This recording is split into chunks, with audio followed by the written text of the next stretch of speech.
Social মিডিয়ায় নতুন করে তুমুল আলোচনায় উঠে এসেছেন কন্টেন্ট ক্রিয়েটর ও মডেল মনিকা কবির। লাইফস্টাইল ও ফ্যাশন ঘিরে তৈরি করা ভিডিওর কারণে সামাজিক যোগাযোগ মাধ্যমে বেশ পরিচিত এই রাশিয়ান মডেল। তবে এবার একটি ভিডিও ঘিরে শুরু হয়েছে ব্যাপক সমালোচনা।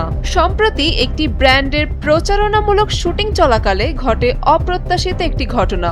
ভিডিওতে দেখা যায় হাতে একটি ব্যাগ নিয়ে ক্যামেরার সামনে স্বাভাবিকভাবেই পোজ দিচ্ছিলেন মনিকা। ঠিক সেই সময় ঘটনাস্থলে উপস্থিত এক প্রবীণ ব্যক্তি হঠাৎ খুব কাছ দিয়ে যাওয়ার চেষ্টা করেন। অভিযোগ অনুযায়ী পর্যাপ্ত জায়গা থাকা সত্ত্বেও ওই ব্যক্তি নিজের ব্যাগ দিয়ে মনিকাকে ধাক্কা দেন। মুহূর্তেই পরিস্থিতি অস্বস্তিকর হয়ে ওঠে।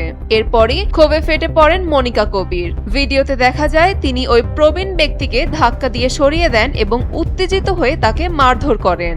মনিকা দাবি করেন ওই ব্যক্তি তার কাছে এসে অশালীন শব্দ ব্যবহার করছিলেন। শুধু তাই নয়, ইচ্ছাকৃতভাবে ধাক্কা দেওয়ার পাশাপাশি তার গায়ে আপত্তিকরভাবে হাতও দেন বলে অভিযোগ করেন তিনি। এমনকি ধাক্কা দিয়ে চলে যাওয়ার সময় তাকে নিয়ে বাজে মন্তব্য করেন বলে জানান এই মডেল। মনিকা আরও জানান পুরো ঘটনাটির ভিডিও ধারণ করছিলেন তার মা।